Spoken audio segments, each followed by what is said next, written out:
বাংলাদেশ থেকে ভারতীয় কূটনীতিকদের পরিবার সরিয়ে নিচ্ছে ভারত, এরকম একটা খবর বাংলাদেশের মিডিয়ায় এসছে। এটা ইনফ্যাক্ট ভারতের মিডিয়ায় প্রথমে এসেছিল, সেটার বরাতে বাংলাদেশে প্রকাশিত হয়েছে।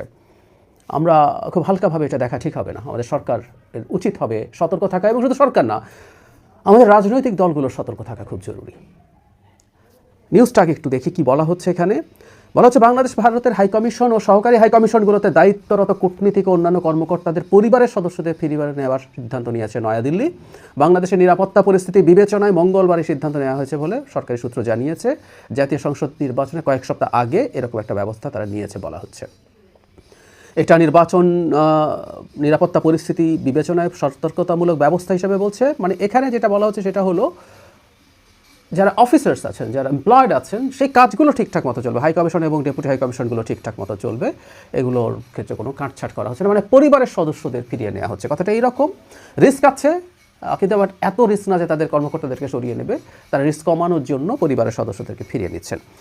আমরা ভারতের সাথে সাম্প্রতিক সময়ে আমাদের যে ধরনের অ্যাটিটিউড, যে ধরনের এনগেজমেন্ট, যে ধরনের রিয়াকশন, ভারতের এটাকে আমরা হয়তো পাত্তা দিতে চাইবো না, কিন্তু আমাদের মনে রাখতে হবে যে এই পদক্ষেপটাকে খুব হালকা করে যেন আমরা না দেখি। আমাদের মানে ভারত কী চাইছে আসলে বাংলাদেশের নির্বাচন প্রসঙ্গে? যে নির্বাচনটা হতে যাচ্ছে এটা ভারত পছন্দ করছে না। পছন্দ না করার কোনো কারণ নেই, কারণ এই নির্বাচনে আওয়ামী লীগকে পার্টিসিপেট করতে দেওয়া হচ্ছে না।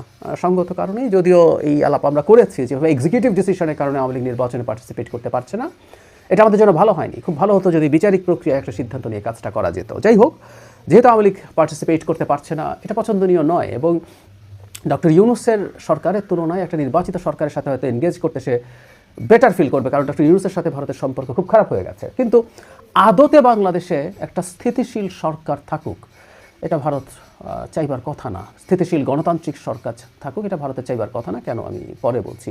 এই প্রেক্ষাপটে তারা যখন তাদের কূটনীতিকদের এবং অন্যান্য দায়িত্বরতদের পরিবারকে সরিয়ে নিচ্ছেন, এর মাধ্যমে আসলে একটা গ্লোবালি মেসেজ যাবে, ভারতের ভেতরে মেসেজ যাবে যে বাংলাদেশের নিরাপত্তা পরিস্থিতি আসলে খুব খারাপ। এটা খুব অস্বাভাবিক না, এই মেসেজটা আসলে যাবে।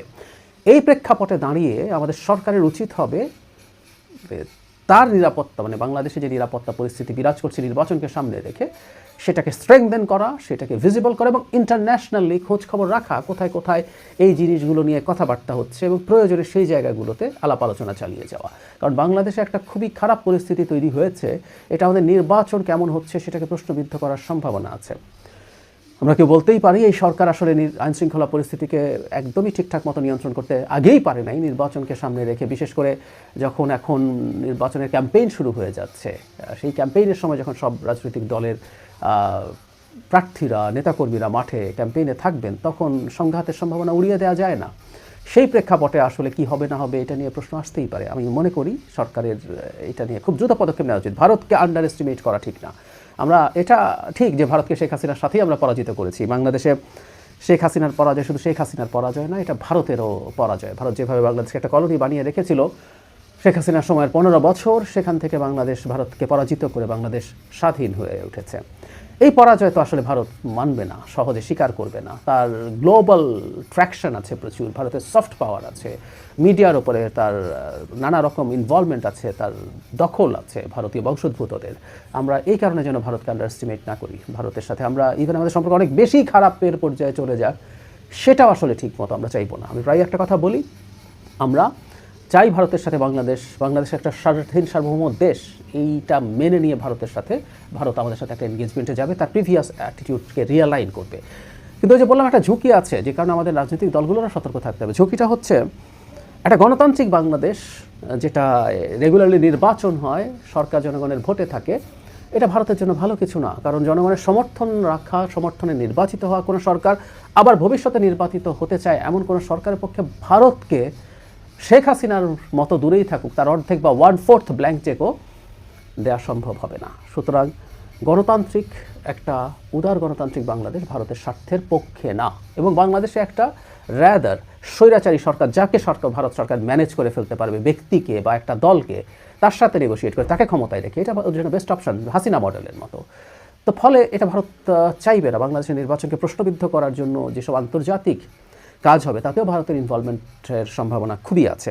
সেই প্রসঙ্গে আমি বলতে চাই আমাদের রাজনৈতিক দলগুলোকেও, মানে সরকার তো বটেই, রাজনৈতিক দলগুলো অ্যাট এনি কস্ট তাদের মধ্যে সংঘাত পরিহার করা। এটা আমি খালি ভারত বা ইন্টারন্যাশনাল কমিউনিটির কথা বলছি না। বাংলাদেশে একটা ভালো গ্রহণযোগ্য নির্বাচন, মানে ডক্টর ইউনূস যেভাবে বলছেন ইতিহাসের সেরা নির্বাচন, সেটার দরকার নেই, সেটা হবেও না, কিন্তু গ্রহণযোগ্য একটা ভালো নির্বাচন যদি বাংলাদেশের না হয় আমরা খুব বড় বিপদের মধ্যে চলে যাব। আমাদের চারদিকে আলামত দেখছি যে আমাদের মধ্যে সংঘাত তৈরি হবে। রাজনৈতিক দলগুলোকে যতটা সম্ভব তার চেয়ে বেশি সংযম দেখাতে হবে, যেন তারা তার পরস্পরের মধ্যে কোনো সংঘাতে মারামারিতে জড়িয়ে না পড়েন। একটা সঠিক নির্বাচনের মাধ্যমে বাংলাদেশের গণতান্ত্রিক ব্যবস্থার পুনঃপ্রবর্তন যদি না হয়, বাংলাদেশ মারাত্মক বিশৃঙ্খল অবস্থায় পৌঁছে যাবে, এমনকি একটা গৃহযুদ্ধের পরিস্থিতি তৈরি হবে না, এটাও কেউ বলতে পারেন না।